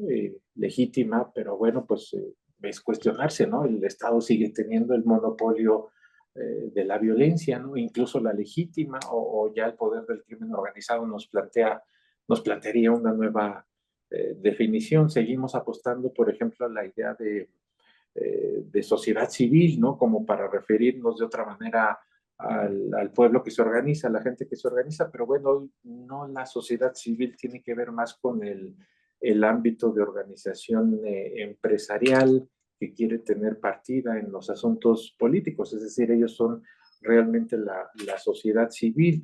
O el otro gran problema, ¿no? Es decir, bueno, si uno quiere, por ejemplo, ser crítico, ¿no? De la teoría liberal y recurre, ¿no? A la explicación marxista, entonces, bueno, el problema es dónde están los operarios, ¿no? ¿Dónde está la clase obrera? ¿Quién se asume como clase obrera, ¿no? Es decir, pensemos en nosotros mismos, ¿no? Es decir, antes pues era el profesorado, ¿no? Y hoy es el investigador, profesor de tiempo completo, ¿no? Incluso pues esa suerte de falta de conciencia de clase pues nos lleva a estos bretes, pero bueno, es un problema más profundo. Y en el caso, bueno, de la pregunta específica que haces, me parece que en esa lectura, ¿no? Que tú mismo das elementos, Alberto, es una transición desde luego fallida. Es más, en todo caso tendría, bueno, siempre he tenido como muchos elementos, ¿no? Hacia la reticencia de decir fue una transición a la democracia en el 2000. En el mejor de los casos fue una transición política, ¿no? Sí, a lo mejor fue un régimen distinto, ¿no? Pues Fox llenó de empresarios el gobierno, su gabinete duplicó la burocracia, ¿no? En contrario sensu, ¿no? Al credo neoliberal, ¿no? Duplicó la burocracia pues para darle empleo, ¿no? A la gente, a los amigos de Fox, ¿no? Que lo apoyaron en su exitosa campaña, pero bueno, fue fallida justamente porque los elementos de corrupción, ¿no? Visibles en los regímenes panistas, ¿no? Y que después permitieron el propio regreso del PRI, pues al menos un sexenio, pues dan cuenta de ello, ¿no? Y también me parece que es fallida en un sentido estricto cuando pensamos en la de 2018, ¿no? Es decir, que también hubo cuando menos una tendencia, ¿no? De analistas políticos, ¿no? Que decían, bueno, ahora sí ya estamos llegando a la democracia, porque entonces llegó un gobierno que es distinto al régimen anterior, pero cuando vemos que ese gobierno se nutre de muchos actores del pasado, y digamos parte, digamos, de ese discurso libertario lo empeña en función de la propia estabilidad del régimen, entonces también hay que tener mucho cuidado en decir, bueno, realmente es una transición a la democracia. Insisto, de pronto, a lo mejor como tú dices, ¿no? Quienes son más jóvenes podrían decir, bueno, pero es que el canciller Juan Ramón de la Fuente al día de hoy lo está haciendo muy bien y puede ser que sí haga bien su trabajo, pero pues hay que decirlo, ¿no? Era un funcionario directo, ¿no? Del priismo, ¿no? Y se formó en el prismo, aunque él nunca, digamos, se posicionó como priista, pero finalmente pues sirvió a ese régimen, ¿no? Y en esa parte de la biografía pues le tocó hacer las reformas al IMSS en su momento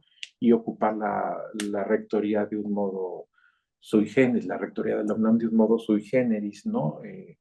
Con violación de la autonomía universitaria, ¿no? Digamos, más allá de la interpretación que hoy se pueda tener de esa huelga tan larga, ¿no? En la Universidad Nacional, pues el hecho es que acabó de la peor manera, ¿no? De la peor que nos pudiéramos imaginar, porque pues es la Policía Federal estrenándose para invadir un campus universitario, ¿no? Entonces eso nos remontó a 1968, a esas imágenes, pero bueno, pues ahí se consolidó la figura de Juan Ramón de la Fuente, ¿no? Entonces a lo mejor tiene muchas virtudes, ¿no? Como funcionario, pero pues es un actor el viejo régimen, ya para no hablar de Manuel Bartlett, ¿no? De estos famosos dinosaurios priistas que tuvieron cuando menos, ¿no? Mucho poder, ¿no? Y mucha toma de decisión el sexenio pasado, ¿no? Desconozco, bueno, seguramente todas y todos desconocemos qué estará haciendo el señor Manuel Bartlett, ¿no? En estos días, pero seguramente no está descansando en su casa, ¿no? Ni pensando ya en sus últimos años de vida, sino que seguramente está muy activo, ¿no? Y esa pues es la idea que también tú señalabas, no hay transiciones pactadas, no hay transiciones limpias, pero entonces pues al ser así, ¿no? La literatura en ciencias sociales, la teoría nos falla y justamente pues hacen que esas transiciones a la democracia sean esos elementos fallidos, ¿no? Y el otro de los temas, yo coincido contigo, de pronto en la politología mexicana, aunque sea una tendencia, como dices, somos contemporáneos, pero la ciencia política que se estudiaba en los años 70, 80 tenía otro talante en México, ¿no? Es decir, de pronto de los felices 90 para acá son todos temas electorales, ¿no? Y entonces es interesante en función de la coyuntura.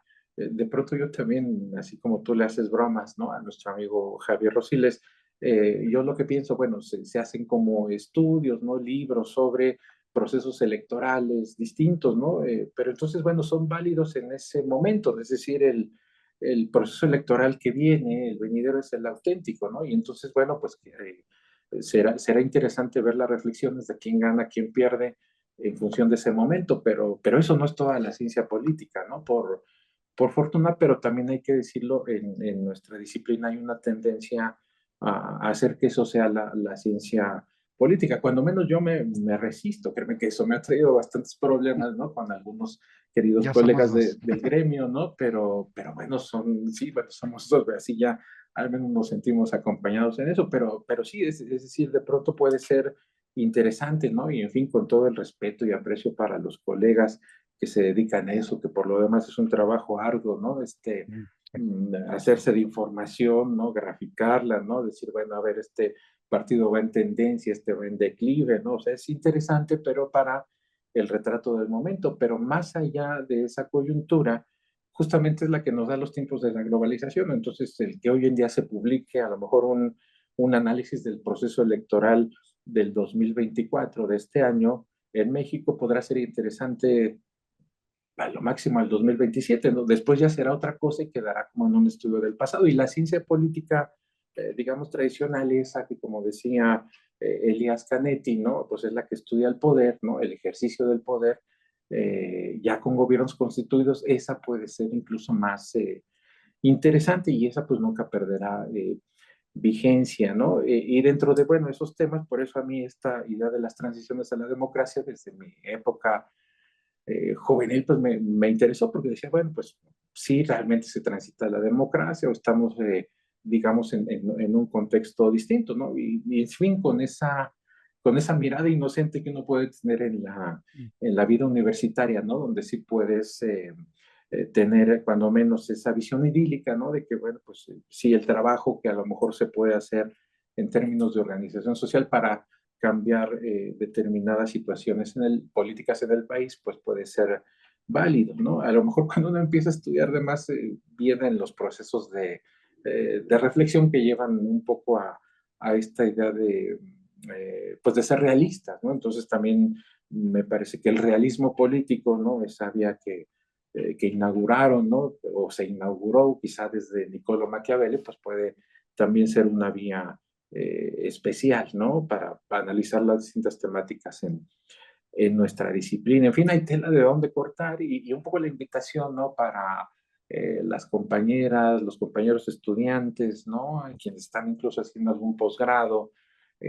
pues es a lo mejor tener una mirada más amplia en la ciencia política, ¿no? Y sí pensar que quizá puedan ser importantes, ¿no? Ciertas temáticas en ciertas coyunturas, en ciertos momentos, pero el estudio clásico de la disciplina, pues tiene que ver también con otras maneras de entender estos procesos, ¿no? De la gobernabilidad, la estabilidad política, y bueno, y por eso, ¿no? Por eso es, entre otras cosas, que hace muchísimos años, ¿no? Un señor llamado Norberto Bobbio hizo un diccionario de política, ¿no? En dos grandes volúmenes y con temáticas, ¿no? Si uno revisa los conceptos que están ahí en ese diccionario, la mayor parte de ellos ya está en desuso, ¿no? Insisto, bueno, quien habló hoy de la clase obrera, ¿no? Del sindicalismo, ¿no? Del progresismo, ¿no? Del fascismo, ¿no? Son ya conceptos que no, pues no están, digamos, en la sintonía, ¿no? De los acordes de la ciencia política de nuestros días. Muy bien, doctor Ruslan. Quedó pendiente una pregunta, nos aclaró José Becerril, te la voy a leer para que retomarla, creo que ahí quedó ahí en el tintero. Uh -huh. Y después de Héctor Castellanos, un nacido de asistente del seminario el doctorado en Ciudad, Territorios y Sustentabilidad de la Universidad de Guadalajara, hace un comentario y pregunta, que voy a leer el de Dulce, a releer de nuevo. ¿Qué características tendría que desarrollar el sistema político de nuestro país para no solo realizar una transición política, sino democrática? Y va la intervención de Héctor Castellanos. ¿Cómo la poliarquía se redefine en un proceso centralizador? Me imagino que ante el nuevo escenario en el que estamos a nivel nacional. Y luego comenta, en donde se desincentiva los organismos autónomos y los procesos descentralizadores a nivel territorial. Hablo desde la gestión ambiental e hídrica. Él trabaja temáticas de gestión del agua y el territorio y alude a lo comunitario desde las narrativas y no desde un proceso de institucionalizado. Son estas tres intervenciones al respecto. Sí, sí, perdón, bueno, colega, tiene razón, omití ahí la pregunta esta de la caracterización del nuevo sistema político mexicano. Las dos preguntas por sí mismas son interesantísimas, ¿no? Darían lugar justamente a la elaboración de una tesis, de un libro, ¿no? De un coloquio. Pero bueno, en función de lo que hemos estado hablando, ¿no? De este marco de las transiciones a la democracia, bueno, es que hay un poco el inicio uno tiene que basarse de lo que dice la teoría, ¿no? Y que bueno, es teoría porque cuando menos, ¿no? Se ha validado, ¿no? En un ejemplo, en un caso, ¿no? O ha servido como elemento explicativo para analizar alguna circunstancia en particular. Y en este caso, ¿no? Las características del nuevo sistema político mexicano para llamarse efectivamente transición a la democracia, pues en principio tendrían que ser que se consolidaran con actores emergentes, ¿no?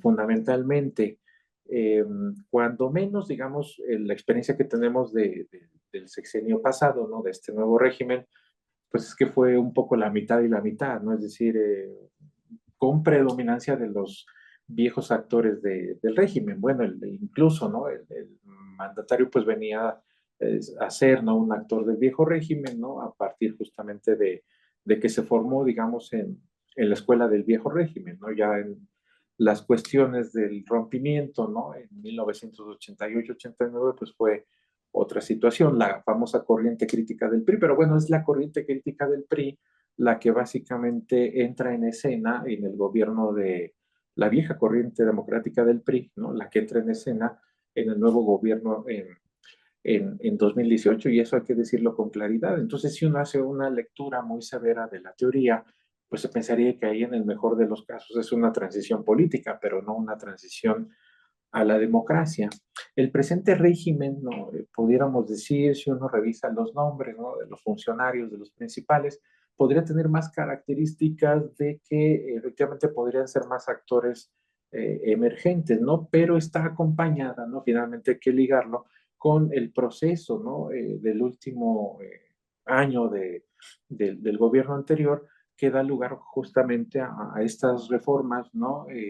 Que también son estructurales, ¿no? ¿no? Nada más las del pasado son reformas estructurales, sino también estas, ¿no? Aquí se les trató de poner este adjetivo de reformas necesarias o reformas del pueblo o reformas que querían las mayorías. Bueno, son reformas estructurales que dan también lugar a muchas situaciones, y aquí lo ligo, ¿no? También con otra interrogante, ¿no? Que está presente en los comentarios, con los organismos autónomos, es decir, la decisión de superar, ¿no? Esta parte de organismos que fiscalicen, ¿no? Sea en términos de transparencia, de resoluciones controvertidas, ¿no? En el ámbito de las telecomunicaciones, etcétera, pues siempre será, o en términos de evaluación de la educación, siempre será controvertida, pero también hay que decirlo, ¿no? Y en eso sí tenía, y aquí me refiero a que hay que tener la cabeza muy fría, ¿no? En eso sí tenía mucha razón el anterior presidente, ¿no? En el sentido de que finalmente todas esas exigencias, ¿no? De que hubiera organismos autónomos tenían que ver con, pues digamos, un llamado tardío de eso que se dio en llamar el consenso de Washington, ¿no? Entonces, bueno, no es que necesariamente fueran indispensables en términos de crear instituciones nuevas, pero se vieron más como un asunto de cumplimiento de requisitos más que de práctica política del nuevo o de los nuevos regímenes democráticos, ¿no? Entonces, bueno, pues sí, uno ya al día de hoy dice que bueno que estuvo el INAI, ¿no? Que bueno que estuvo el Instituto Nacional de Evaluación de la Educación, ¿no? O el de Telecomunicaciones, pero en el fondo, digamos, fueron en todo caso instituciones que se crearon a la sazón de esta transición hacia el neoliberalismo. Yo sé que ese es otro tema, implica otras tantas cuestiones, pero bueno, ya están ahí, ¿no? Entonces, medianamente lo que se alcanzó a percibir es que funcionaban, ¿no? Que eran instituciones importantes, pero también hay que decirlo, en la práctica política mexicana, pues son instituciones que, pues, como casi todas las instituciones, pues son de amigos, ¿no? De cuates, ¿no? Entonces, pues no necesariamente estaban ahí los mejores hombres y mujeres, ¿no? Eran más bien los afines al régimen, ¿no? Eso también hay que plantearlo, ¿no? Que no se pierda de vista esa cuestión. Y bueno, yo lo que puedo decir también, Alberto hizo favor de decir en la lectura de mi currículum, ¿no? Que tenía un número de tesis dirigidas. Bueno, cuando menos dos tesis que he dirigido sobre acceso a la transparencia y rendición de cuentas, pues dieron como resultado, ¿no? Una en especial, que básicamente quienes pedían información pública eran opositores políticos, periodistas y un bajísimo nivel académicos e investigadores, ¿no? Pero digamos así, pueblo común y corriente, ¿no? Que quisiera informarse, como se nos dan en esos mensajes de acceso a la información pública, pues no había, ¿no? Entonces, digamos, era muy restringido. Y después otra tesis, ¿no? Donde en situaciones torales, pues no se da información, ¿no? Oiga, a ver, el presidente lleva tanta comitiva, ¿no? ¿Cuánto se gastaron en ese viaje a Panamá, ¿no? Por poner un ejemplo inventado. Entonces, pues ahí no hay información o no procede, ¿no? O yo mismo, digamos, cuando estaba haciendo una investigación, entonces, ya hace algunos años, eh, que había soltado la prensa, ¿no? Un número, ¿no? Es decir, entre gatilleros, gente que cuida droga, ¿no? Sicarios, etcétera, pues se supone que el crimen organizado en México, es una información de hace 10 años, recluta más o menos 500,000 de personas, ¿no? Directa o indirectamente. Entonces, la pregunta que yo formulé en ese momento, ¿no? A la Sedena, pues fue, ¿con cuántos elementos, ¿no? Cuentan las Fuerzas Armadas? Y se me respondió que era información de seguridad nacional. Entonces, bueno, está bien, ¿no? Nominalmente, qué bueno que existan esas instituciones, pero en el fondo, ¿qué tan eficaces son? Y sobre todo, más que las instituciones, el asunto es quién está al frente de las mismas, ¿no? Y no ha cambiado tanto la práctica en función de los cuates o las cuatas en las instituciones. Bueno, al día de hoy lo podemos ver con el nuevo régimen, ¿no? En la Comisión Nacional de Derechos Humanos, ¿no? Digamos, la persona que está actualmente, pues se cuelga, ¿no? Del nombre de quien fue su madre, ¿no? Pero no tiene, pues digamos, de manera pública demostrada que tiene las credenciales para estar al frente de una institución tan importante, ¿no? Que es un contrapeso. Pero si ya nos metemos después a una parte más interesante, más que ese análisis coyuntural, uno se tendrá que pensar por qué en el marco, digamos, de un Estado, ¿no? Que se supone en la teoría, pues el Estado está creado, ¿no? De manera contemporánea para proteger la vida y los bienes de las personas, ¿por qué se tiene que crear una institución que tiene que velar porque el Estado cumpla con eso? Sería en teoría política contraintuitivo, ¿no? Es decir, la CNDH no debía existir, pero bueno, pues es el devenir, la práctica de los gobiernos la que hace pues que se tenga que hacer necesariamente la vinculación y la creación de esas instituciones. Pero entonces pienso yo como cada vez que algún estudiante, ¿no? Algún colega dice, bueno, pues analicemos este tema, yo un poco voy sobre, pues, qué tan eficaz es la acción de gobierno, ¿no? Qué tan eficaz es la institución, más allá de decir si son buenas o malas, ¿no? Si sirven o no, y en términos de los organismos autónomos, pues cuando menos ese elemento, ¿no? De que las personas que mayoritariamente estuvieron al frente de esos organismos autónomos, pues eran amigos del poder en turno, ¿no? Entonces así no tiene tanta validez el que exista una institución, ¿no? A lo mejor el trabajo operativo, bueno, pues uno también lo piensa por el hecho de desaparecen esas instituciones y mucha gente se queda sin empleo y pues eso no está bien, ¿no? Sobre todo en tiempos como estos, ¿no? Pero bueno, podría abundar más en eso, pero creo que ya por obvio del tiempo, ¿no? Y sobre la poliarquía, a mí digamos, si desde esos textos, ¿no? Que a uno lo marcan, ¿no? Como estudiante de licenciatura, porque efectivamente a lo mejor Robert Dahl, ¿no?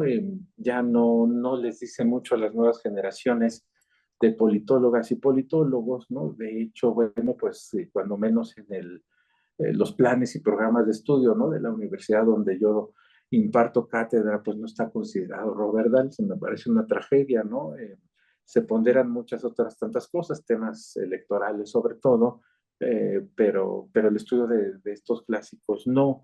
Entonces yo para que tengo oportunidad pues digo, bueno, con todo y que Robert Dahl pudo llegar a ser un autor muy esquemático, ¿no? A lo mejor muy en el sentido de cómo escriben, ¿no? Los académicos norteamericanos, ¿no? Estadounidenses, finalmente me parece que ese aporte, ¿no? Esas dos coordenadas de cómo es que debía o cómo es que se presenta la democracia en la vida real, pues a partir de la participación, ¿no? De la ciudadanía y de que exista oposición, ¿no? Y a partir de eso crea pues todo su marco de referencia de el gobierno de los muchos, ¿no? O los muchos gobiernos participando en los procesos de toma de decisiones, ¿no? Y esa situación, por ejemplo, si uno la analiza con cabeza fría otra vez, ¿no? En el marco de cómo se ha presentado este régimen, pues no se da, no existe. Es decir, en México no hay poliarquía, ¿no? En el mejor de los casos, ¿no? Pues lo que se ha tratado, pues es la concentración de todo el poder en uno solo, bueno, de amplias capas de poder en uno solo, en detrimento de los otros dos poderes públicos, ¿no? Y eso, cuando menos tendencialmente, pues tendría que ser revisado, ¿no? No eximo el hecho de la amplia rapacidad y corrupción en el Poder Judicial, que es evidente, ¿no? Pero, digamos, un proceso de reforma no puede ser tan a rajatabla, ¿no? Digamos, no concite, ¿no? Un debate público más allá de mesas de diálogo que pudieron ser interesantes, pero que no se tomaron en cuenta al momento en que los diputados y senadores eh, aprobaron pues la reforma del Poder Judicial y eso pues me parece una tragedia, ¿no? Es decir, en todo caso ese tipo de actitudes pues de alguna manera se asemejan a los procesos de fast track que utilizaba el viejo régimen priista, ¿no? El priismo histórico, ¿no? Bueno, se omite la discusión, bueno, aquí tenemos mayoría y eso es lo que importa, entonces, o sea, la oposición, ¿no? Como decía Salinas de Gortari, pues ni se le ve ni se le escucha, ¿no? Y bueno, pues lo único que procede es el hecho, pues, de imponer la mayoría, ¿no? En una visión, pues, totalmente antidemocrática, ¿no? Entonces, bueno, tenemos una serie, un cúmulo, pues, de elementos a partir también de lo que ustedes han preguntado que nos derivarían a su vez eh, pues en otras visitas, ¿no? A este seminario Kratos. Al contrario, está abierta la invitación. Kratos tiene el seminario permanente y también tenemos el espacio de reflexiones. Entonces, pues igual si estás en la mejor disposición, Ronda, luego te invitamos a seguir dialogando. Estoy al tanto en redes, también aquí del grupo de Zoom.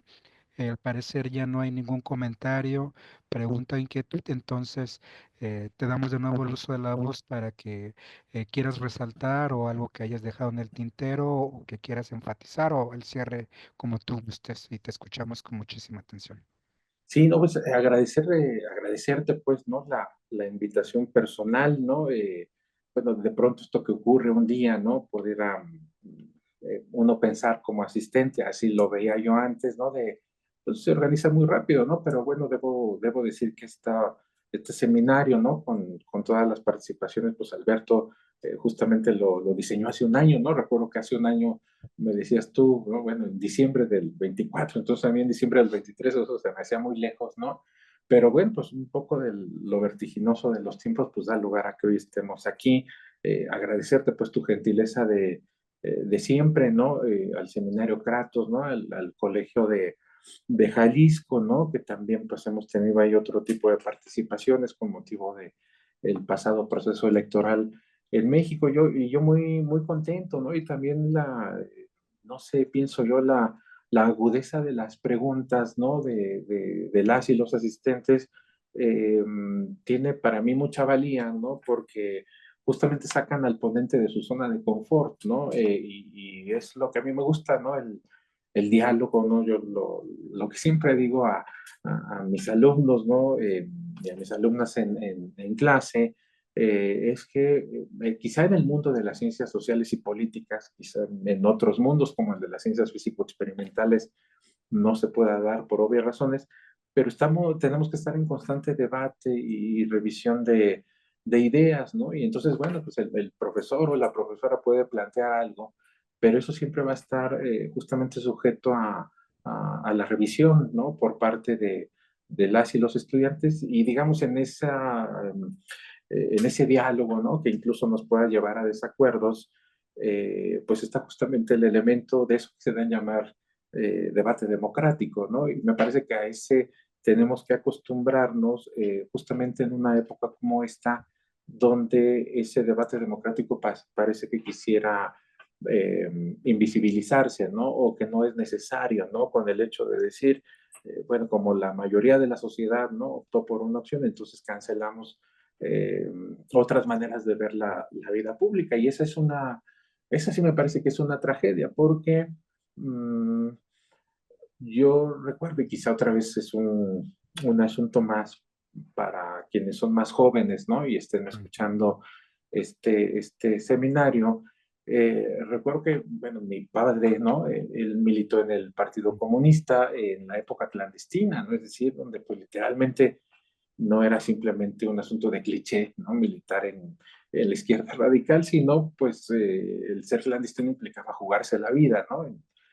En esos tiempos. Entonces, bueno, en mi niñez, en fin, en mi juventud, un poco las pláticas, ¿no? Que recuerdo de mi padre, pues es que era el prismo, ¿no? Hegemónico, un régimen que no permitía ni las libertades ni el debate público, que quería, pues digamos, corporativizar todo espacio de la vida social, hegemonizar, ¿no? Y obviamente aplastar a la oposición, no querer ningún tipo de crítica, ¿no?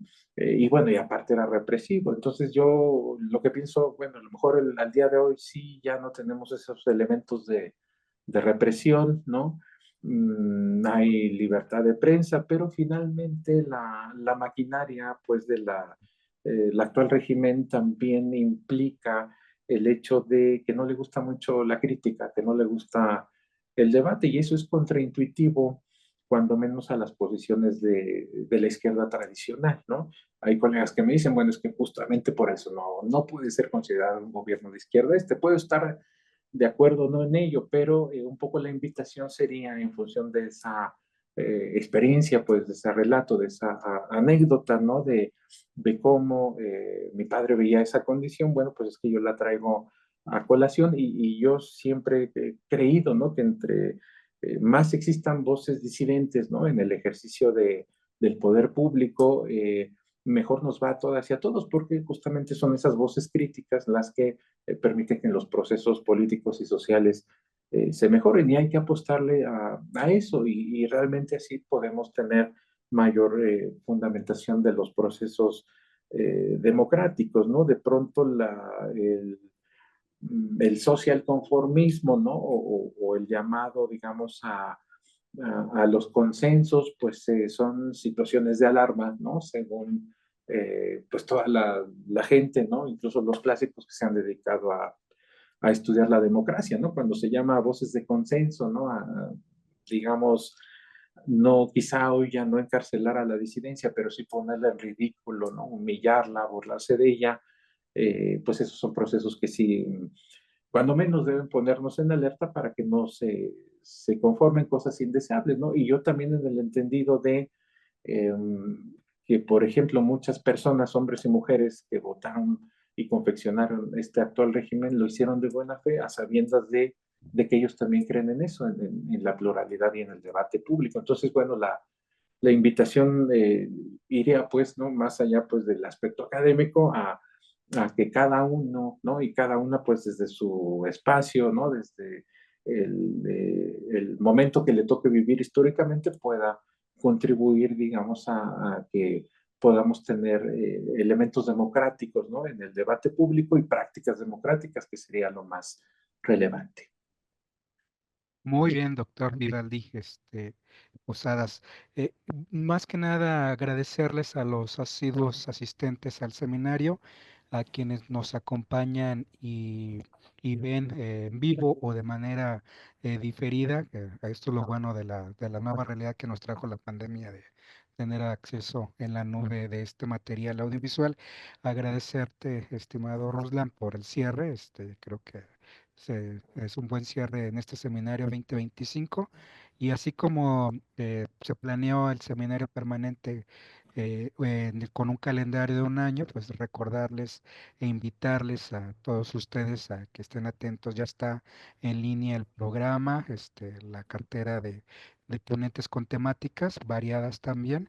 Esa es la idea. Y precisamente invitarlos a que se inscriban, forman parte de estos espacios de reflexión, de diálogo, que precisamente es lo que hay que resaltar y rescatar en un nivel de respeto mutuo, de escucharnos y con muchísima atención, pues saber que no somos dueños de la verdad absoluta, ¿no? Entonces, agradecerte, estimado Ruslan, a nombre del Colegio de Jalisco, a nombre de Kratos, que es un seminario multidisciplinario de estudios políticos, y su asistencia, su constante atención y participación, y también agradecerle a nuestro coordinador de sistemas, Julio Almaraz, que sin él prácticamente sobre esa base objetiva sería difícil este, eh, tener estos ejercicios, estos espacios de diálogo, reflexión y debate. Entonces, muchísimas gracias.